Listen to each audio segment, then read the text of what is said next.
Alhamdulillah, wassalatu wassalamu ala Rasulillah sayyidina Muhammadin Abdillah wa ala alihi wa sahbihi wa la haula wa la quwwata illa billah wa ba'du. Bagaimana yang dimuliakan Allah, Bapak Ibu jemaah salat subuh yang dimuliakan Allah, alhamdulillah pagi ini Allah memberi sehat dan sempat pada kita untuk bisa melaksanakan salat subuh berjamaah. Kita sudah memasuki hari yang ke-25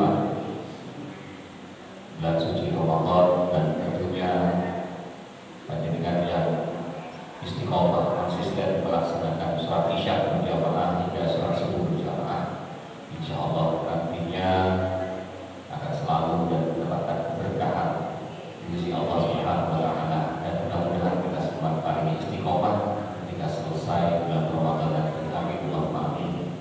Bapak Ibu yang dimuliakan Allah, tema yang saya sampaikan saat ini terkait dengan zakat, tentang zakat,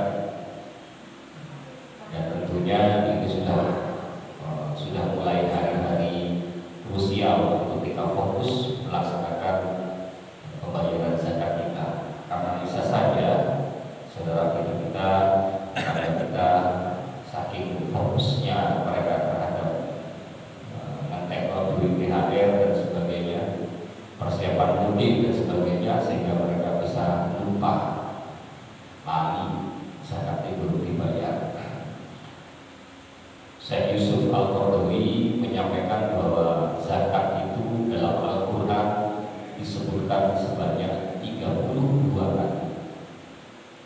Jadi kata-kata zakat dalam Al-Quran ada 32 kali disebutkan, yang berkaitan dengan pembayaran zakat itu sendiri itu sebanyak 30 kali. Yang dua itu terkait tentang arti suci, tentang kesucian dalam surah Al-Kahfi dan surah Maryam. Selanjutnya Syekh Yusuf Al-Qaradawi itu menjelaskan bahwa 30 kali Al-Quran menyebutkan kata zakat di atas, 28 kali itu beriringan dengan kata-kata sholat. Di antara 30 itu 28 kalinya itu bareng dengan kata sholat. 27 kalinya itu bersamaan dalam satu rangkaian ayat. Contoh walaki musolah walatu zakah itu 27 kali. Hanya satu yang tidak, satunya ini nyempal ayat ini di Quran surah Al-Mu'minun, Al-Mu'minun alladzina hum fi sholatihim khashi'un walladzina hum 'anil lagwi walladzina hum lizzakati fa'ilun. Ini nyempal, tapi masih dalam satu rangkaian. Pertanyaannya, apa makna dari penyatuan kata zakat dan sholat tersebut? Ini saya mengutip beberapa pendapat. Ibnu Katsir dalam tafsirnya menyebutkan bahwa sholat dan zakat itu disebutkan secara bersamaan karena keduanya itu adalah bentuk dari ibadah vital dalam Islam yang memiliki aspek yang berbeda. Jadi dua ini merupakan ibadah yang sangat vital dalam Islam. Dikatakan vital itu sampai ada sebuah hadis Rasulullah SAW, man taraka shalah muta'ammidan fahuwa kafir. Wong sing sengaja ninggal salat itu duwe kafir.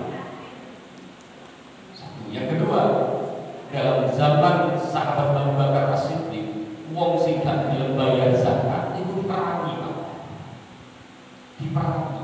Makanya pembentukan amil di zaman sahabat Abu Bakar As-Siddiq itu amilnya beda dengan amil zaman sekarang.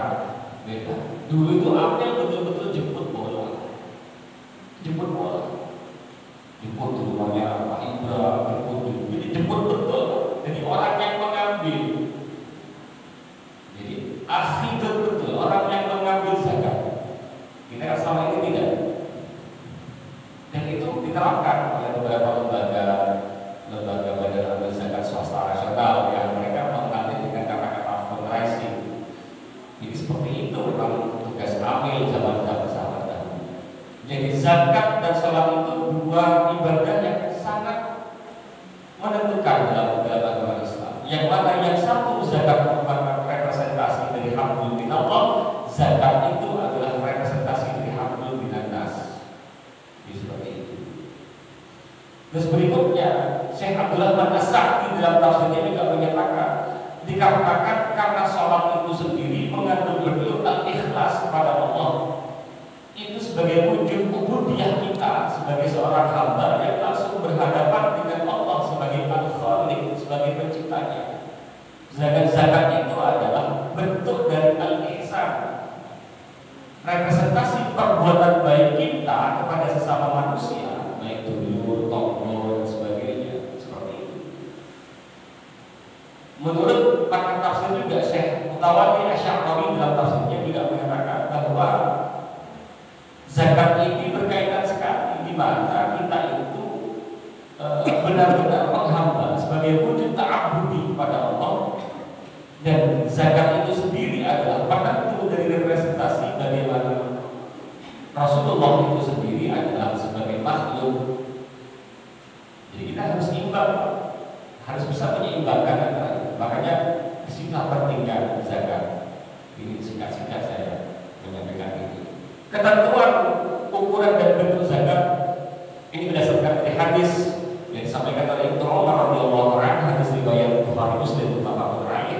An Abi Umar, an Ibnu Umar radhiyallahu anhu qala farada Rasulullah sallallahu alaihi wasallam, bahwa Rasulullah mewajibkan zakatul fitri sa'an min tamrin aw sa'an min sya'irin.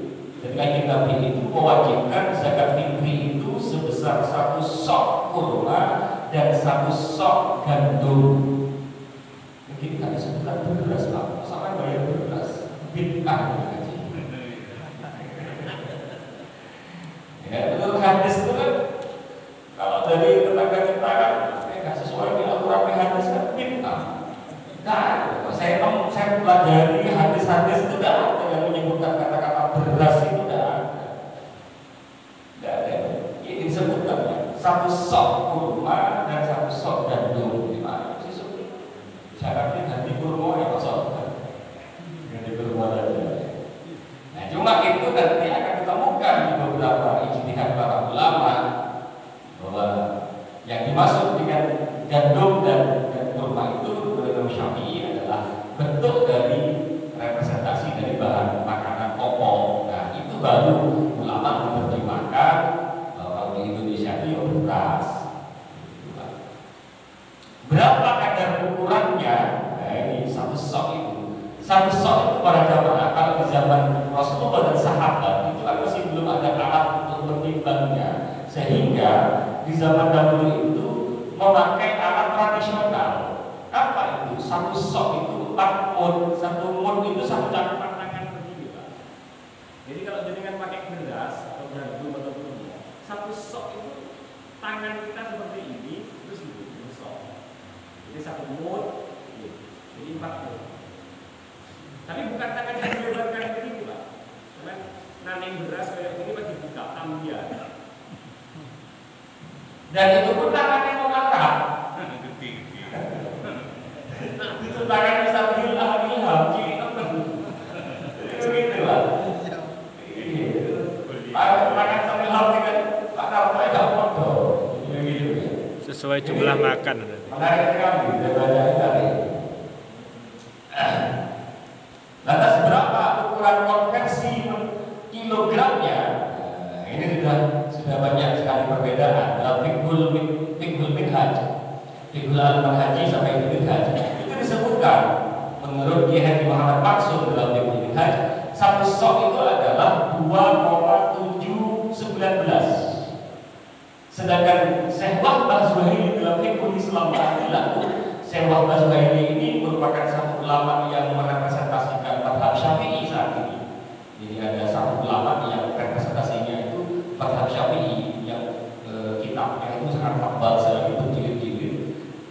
Syekh Wahbah Zuhaili itu masih hidup saat ini, itu 2,75. Sedangkan Imam Abu Hanifah itu kalau dalam konversi kilonya 3,8 kilo. Yang paling minim itu Imam Syafi'i 2,719. Nah, pertanyaannya, nggak sama bayar zakat 2,5 kg kalau sopo. Maksudnya kalau sopo, tidak ada keterangan 4 madhab itu tidak ada 2,5. Tapi memang ada, tapi itu pendapatnya memang lemah sekali di 2,5. Makanya berubah, makanya Fatwa MUI tahun 2010 yang Jawa Timur itu menganjurkan sekali zakat itu lebih amannya adalah 3,3 kilo. Jadi keluar dari khuruj minal khilaf al-aula, keluar dari perbedaan pendapat itu lebih utama. Jadi karena perbedaan tajam, perbedaannya itu antara 0,27 dengan 3 ke atas. 3 madhab yang lain 3 ke atas, 3,4. Yang paling tinggi Imam Hanifah 3,8 kilo. Terus apakah boleh zakat fitri dengan uang? Ulama madhab 3, madhab Maliki, Syafi'i dan Imam Ahmad bin Hanbal itu tidak memperbolehkan sama sekali membayar zakat fitri dengan uang. Bahkan Imam An-Nawawi dalam beberapa kitabnya, ini representasi mazhab Syafi'i, menyatakan dengan tegas bahwa nas dari mazhab Imam Syafi'i sepakat tidak boleh membayar zakat dengan nilai atau dengan uang. Akan tetapi dari perbedaan pendapat mazhab di atas para jamaah, ada satu mazhab yang membolehkan, ini mazhab paling tua, itu membolehkan membayar pakai uang, yaitu mazhab Imam Abu Hanifah. Makanya kalau kita mau bayar zakat pakai uang, harusnya kita mengikuti pendapatnya Imam Abu Hanifah yang menyatakan bahwa beras itu 3,8 kilo. Jadi kalau pakai beras bukan ukuran 2,5 atau 2,7, tapi pendapatnya Imam Abu Hanifah yang diambil 3,8 kilo. 3,8 kilo itu dari harga gandum dan harga kebutuhan pokoknya. Makanya kemarin di teman-teman dari Ikatan Alumni Santri Sido ini itu menyatakan gandum sekarang itu konversi 3,8 itu 62.000. Kalau berarti katakan 60.000, sesuai dengan itu. Sedangkan Basnas sendiri menyatakan 48.000. Maka benar-benar kagak bisa ketemu ya. Maka perlu khususnya rokebu. Karena tidak boleh kita serta-merta hanya memberi permen ke susu. Iya udah ikhlas, makanya kan ikhlas. Boleh susu kan ya. Jadi seperti itu para jamaah. Jadi di antara zakat itu seperti itu. Lantas kemarin ada beberapa teman yang dia ketua takmir di Kebon Sari, itu masjidnya dalam masih renovasi, rumahnya Pak Yudi dari village, itu bertanya kepada saya, bolehkah zakat itu karena ada OBZ di sana? Ada OBZ bertanya alasan OBZ, inter kakak ini. Terus untuk pembangunan masjid ini ditemukan, saya jawab dengan sesuai di kitab, di kitab Bulughul Mustafsidin, tidak diperkenankan zakat itu untuk pembangunan masjid ataupun pesantren, dan ini secara mutlak.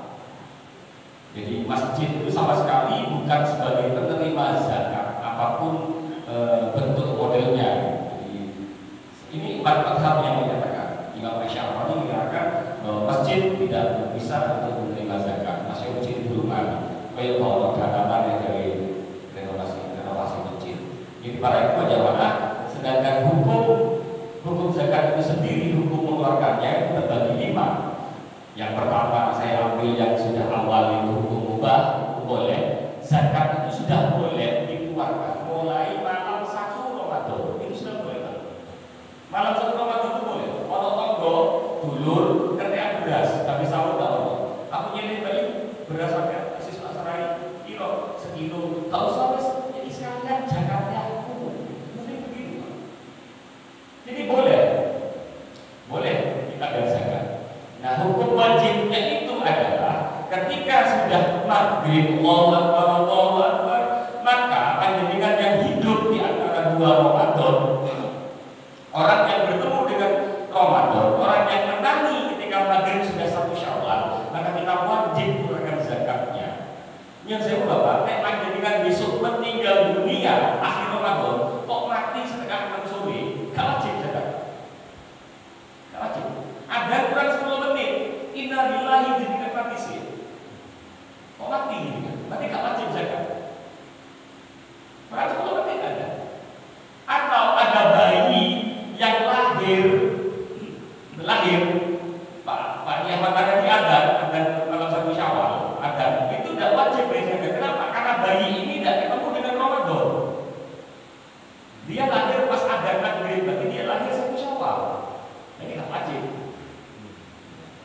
bayi lahir setengah 6, lahirnya setengah 6, ada kurang 10 menit akhir Ramadan besok, maka bayi ini wajib. Kenapa? Ketemu Ramadan masih cuma 10 menit. Jadi di situ Pak. Maksudnya nek sekolah dibayar zakat terus besok mati apa? Nah itu ternyata pahala sedekah. Kau usah tuh, kau usah tarik lagi. Jadi itu waktu wujudnya. Ada yang namanya waktu afdol. Ini afdol Pak. Kapan? Jadi kan budal sholat id 12. Tapi kalau kau lihat, oh sholat id 12, tapi dia kosong. Terus fokus sholat id misalnya gitu. Sampai ada waktu makhluk dan tahu. Jadi makanya sampai itu ada cara, sampai kita itu saking sibuknya kita sudah, karena akhir-akhir Ramadan ini biasanya sibuk, saking sibuknya sama sholat tarawih dan isya di masjid kita sudah kita luas soft. Saking sibuknya saudara kita yang lain, kita husnudon saja mereka sibuknya luar biasa. Iktikafnya sudah mungkin pindah tempat, itu husnudon kita Pak. Makanya kalau bahasa teman-teman satu itu ya itulah. Kalau memberikan assalamualaikum warahmatullahi wabarakatuh, itulah pemain inti yang sebenarnya katanya begini, pemain intinya itu biasa. Aslinya mana gitu? Sama dengan subuh kita sampai ke belakang Pak. Subuh kita sampai ke belakang yang pertama. Sekarang kan sudah kembali ke setelan awal bahasanya. Ya sudah, itulah memang aslinya jamaah kita Pak. Ya mudah-mudahan tak oleh barokah Ramadan. Meskipun hanya Ramadan seperti itu momentum, tapi mereka merasakan nikmatnya sholat isya berjamaah, subuh berjamaah itu bagian dari barokah yang diberikan Allah Subhanahu wa taala. Mungkin kalau dalam bagian negatif ini istiqomah